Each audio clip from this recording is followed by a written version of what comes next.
Yo, what's going on, guys? In today's video, we're going to cover if the turbo farming method I made about 5 months ago still holds up to this day.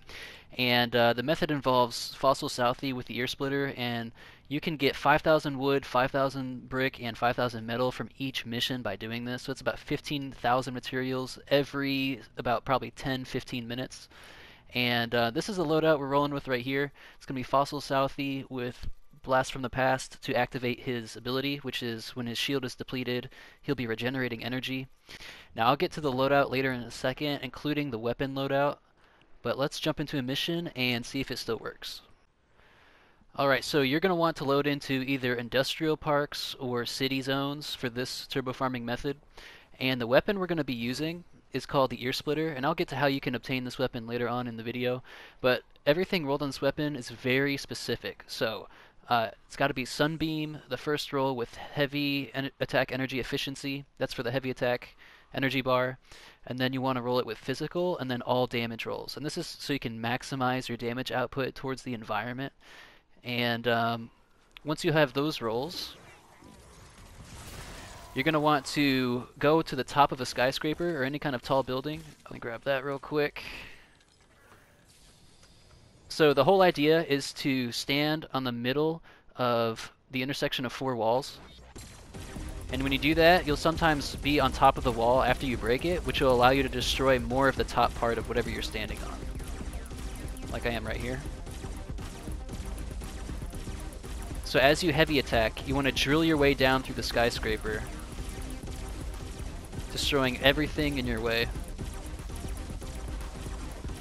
Collecting all the materials. You can get mechanical parts, nuts and bolts, your typical building materials.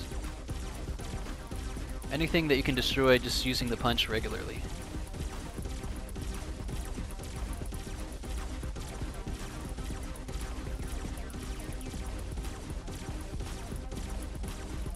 And this is going to be way more efficient than, you might be thinking, why not just use the punch, you know, by itself? Well, this is going to be way more efficient than the punch to begin with because of the radius of the Earsplitter. So you'll be able to get anything above you as well, which you can't do with the punch, and stuff below you. So there's going to be sweet spots that you'll find eventually when doing this a lot.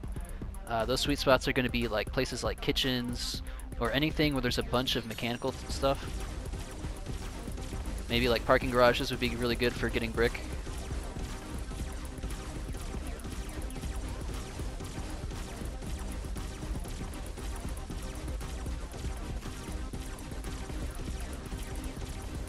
So what you also want to run with this loadout is the triple movement speed Baron. This will help you get around pretty quickly. I don't really use it for any kind of offense, so it doesn't really matter what the other rolls are, or if it's Sunbeam or whatever. And maybe like right here.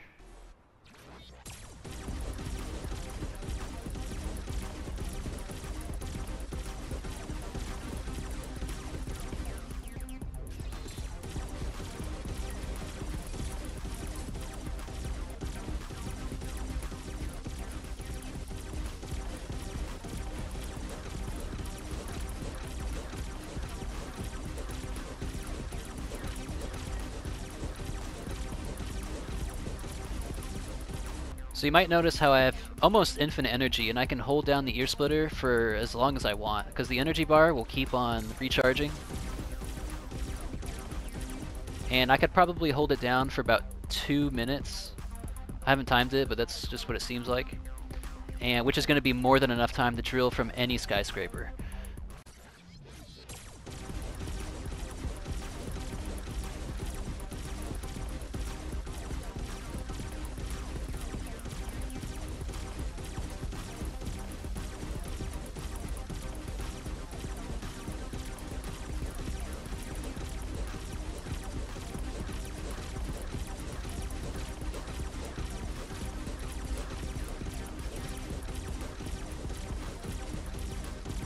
So just in that little bit that we just did, we got 330 brick and 50 metal, plus all the mechanical parts and batteries or whatever I just got.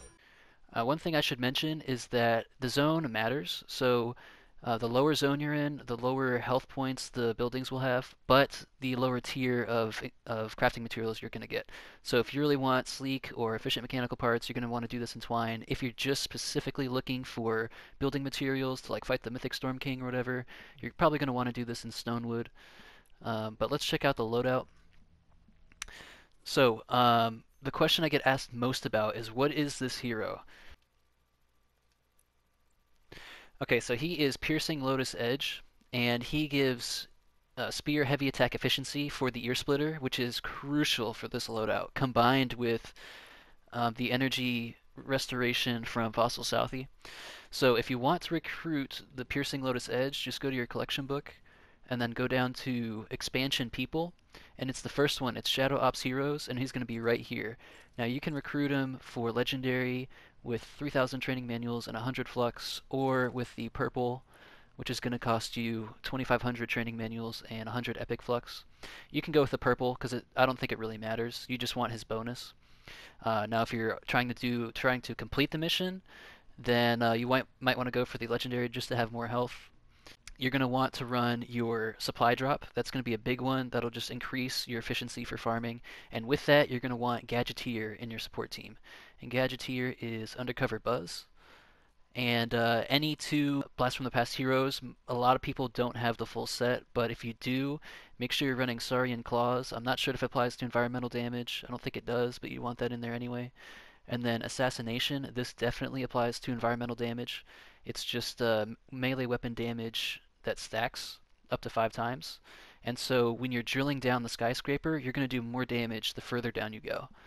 And she is Assassin Sarah. So now let's check out the weapon that you're going to be using, which is the Earsplitter, which is from the boombox set. Yeah, Spear boombox. I've got 2 of them right here. This is the one that you want to use. So again, it has to be Sunbeam for your increased environmental damage. Then anywhere you want heavy attack energy efficiency, that's crucial. That makes the whole build. Then your physical for your increased damage to the environment, and then all damage for, increased damage to your environment. So that's going to be the weapon right there. And this weapon can be found in the collection book under the event schematic section. So you cannot research it, unfortunately. You have to wait for the birthday llamas or until it comes back. But it's going to be right here. And you can use a purple one too, but again, the legendary is going to be your better option. And one other thing with this loadout, if you don't have these heroes or you want to use different heroes, you don't have to use Gadgeteer. There's 2 other heroes that do increase the efficiency of this build, and that is the Sub Wafers and the Goin' Coconuts. And so those will increase your environmental damage with the Earsplitter, but it's really not that necessary to really go all out on that. I mean, you can find the coconuts in containers and then eat one, and then eat a sub wafer, and then just drill down even harder. But again, I mean, that's not really necessary. It's already easy at this point. So hopefully this build helps you out with fighting the Storm King and getting those mythic weapons. I mean, I've got enough mythic weapons to last me a lifetime, and I haven't even played this game in like 3 months. But yeah, you can also, if you guys don't have the loadouts or the weapon for this method, you can also just farm stuff in endurance. It's super easy. But this is by far the best farming method out there.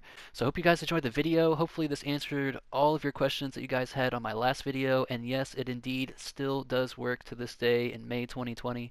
But with that being said, guys, make sure you subscribe, hit that like button, and I am out. Catch you guys later.